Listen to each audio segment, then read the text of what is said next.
In the United States Marine Corps, there are marksmen, and then there are legends. They're the phantoms of the battlefield, the ghosts in the machine of war who can change its entire course with a single, perfectly placed shot. They are the living embodiment of the motto, one shot, one kill. But becoming one of these legends means going through a hell on earth that very few can survive. This is Marine Sniper School, a crucible where well over half the students who walk through its gates will fail. It's a place designed to break you, to find your every weakness and exploit it until nothing is left but raw performance. So what's the one skill that separates the elite who graduate from the many who are sent home? The answer probably isn't what you think. This is the real story behind the legend of the Marine Corps Scout Sniper. Now, before we get into the crucible of the course, you need to understand that things have recently changed. Big time. In a move that sent shockwaves through the infantry, the Marine Corps officially ended the legendary 0317 Scout Sniper program in 2023. The final class graduated that December, marking the end of a chapter that began in the trenches of World War II and was written in the jungles, deserts, and mountains of every conflict since. This was all part of a huge restructuring called Force Design 2030, a plan to ready the Corps for future fights against high-tech, peer-level adversaries like China. The small traditional scout sniper platoons that were a core part of infantry battalions have been replaced by new, larger 26 Marine Scout platoons. These units are designed to give commanders better, more robust reconnaissance, real-time, all-weather intelligence gathering that the modern battlefield demands. But that doesn't mean the legend is dead. Far from it. The spirit and lethal skills of the scout sniper have been folded into the reconnaissance community, creating a new breed of warrior, the 0322 Reconnaissance Sniper Marine. While the name on the paperwork is different, the core mission is the same. Produce the most lethal and effective recon and precision fire experts on the planet. The brutal lessons learned over decades, from the jungles of Vietnam to the mountains of Afghanistan, are the bedrock of this new generation. So while the title has evolved, the brutal reality of the training has not. Earning the right to be called a Marine Sniper is still a journey through fire. You don't just wake up one day and decide to become a Marine Sniper. The filtering process starts long before a candidate even sees one of the schoolhouses at Camp Pendleton or Camp Lejeune. It starts with the choice to become a United States Marine, to survive the transformation at the iconic yellow footprints, and to graduate from the School of Infantry. The foundation is, and always will be, that of a grunt. But even within the infantry, only a select few are even considered. You have to be a volunteer, usually a lance corporal or above, and you must be an expert on the rifle range from day one. You need top-tier physical fitness scores, a perfect disciplinary record with no non-judicial punishments in the last 6 months, and vision that's correctable to 20/20. And perhaps most importantly, you need your command's blessing, a sign that they see a rare mix of maturity, intelligence, and unshakable discipline in you. Many battalions run their own pre-sniper courses, often called indocs, that serve as a brutal, informal filter. These are designed to weed out anyone who doesn't have the physical or mental grit for the real deal. Candidates are pushed to their absolute limits with punishing runs, 12-mile ruck marches with 50-pound packs, and complex land navigation challenges under extreme pressure and sleep deprivation. It's a preview of the hell to come, and many wash out here, their dream ending before it even truly began. Those who pass are finally deemed worthy to stand at the gates of the formal course. They're about to become what's known as a PIG, which stands for Professionally Instructed Gunman. And it's not a compliment. It's a label of shame, a constant reminder that you are just a student, and you have to shed that name with sweat, pain, and damn near perfect performance. The first pillar of sniper school is the one you'd expect, marksmanship. But this is not shooting at your local gun range. This is a science, an art where physics and pure instinct collide. A Marine sniper's soul is their rifle, traditionally a version of the M40 bolt-action, a weapon that demands nothing less than perfection. From day one, students are immersed in the world of external ballistics. They have to master all the invisible forces that manipulate a bullet the second it leaves the barrel. They learn to read the wind like a sailor reads the sea, judging its speed and direction not just where they are, but hundreds of meters downrange. They memorize complex formulas to account for air pressure, temperature, humidity, and even the spin of the Earth, the Coriolis effect, all of which can push a rounded off course over long distances. All that classroom knowledge is immediately put to the test on the known distance range, with shots from 300 to 1,000 meters. The standards here are unforgiving. Students must master the cold bore shot, the critical first round fired from a clean, cool barrel, which is often the only shot that matters in a real-world engagement. A single bad day, a single lapse in focus, a slight flinch of the trigger can mean failure. The instructors are everywhere, their eyes missing nothing, and their feedback is blunt, direct, and often brutal. They aren't just teaching you how to shoot, they are forging an unbreakable, almost spiritual link between you and your weapon. They're teaching you to find a state of cold, calculated perfection under insane pressure. Many students, even guys who were the best shots in their units, find their breaking point right here on the range. For those who survive, they've mastered the first pillar. They can make the shot. But making the shot is worthless if the enemy knows you're there. We're breaking down the 3 pillars of what it takes to survive one of the toughest military schools on Earth. If you're finding this fascinating, do us a favor and hit that subscribe button. We explore the training and mindset of elite warriors like this every week, and you don't want to miss what's coming up next. All right, back to the fire.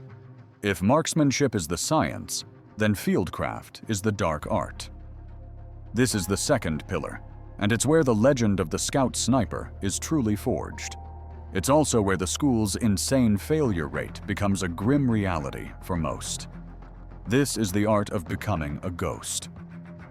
The ultimate test? The stalk. The objective of a stalk sounds simple. Move over a kilometer of open terrain, get into a shooting position within range of a target, and do it all without being seen.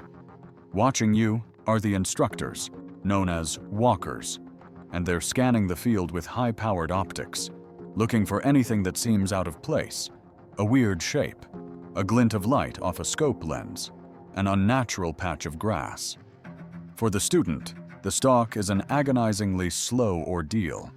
It starts with the ghillie suit, a masterpiece of camouflage that every student builds by hand. They spend dozens of hours tying in burlap, jute, and treated vegetation from the local area, creating a second skin that lets them melt into the ground. The idea isn't to hide in the environment, but to become the environment. Movement is measured in inches. Students use the ghillie crawl, a painfully slow technique, dragging their rifle and gear behind them. They only move when the wind blows, using the rustle of leaves and grass to hide their own sound and motion. They have to know where the sun is to avoid casting a shadow, and what's behind them so they don't break the skyline. It is a physically grueling ordeal, with the sun beating down, muscles cramping, and every insect in the state trying to eat you alive. After hours of this slow-motion torture, the student has to get into their final firing position, identify the target, and fire 2 shots. The first proves they can hit it, and the second, a blank round, helps the instructors pinpoint their location from the muzzle blast. After they fire, an instructor gets a walk. They're guided in by radio, and if they walk right up to the student without seeing them, it's a pass. But if an instructor spots the student at any point, game over. They hear the dreaded sound of a bullhorn. Shooter number X, you are compromised. You've failed. More students fail stalking than any other part of the course. The first two pillars, the shot and the stalk, are skills you can learn and practice. But the third and final pillar is something a Marine either has or doesn't. It's mental fortitude. It's the sheer, indomitable force of will that keeps a sniper going when their body and mind are screaming to quit. The entire course is designed to find every student's breaking point and push them past it. Sleep deprivation is a constant weapon used by the instructors. Students are run through long, exhausting training days and then given only a few hours of rest before it all starts again. Exhaustion becomes a tool.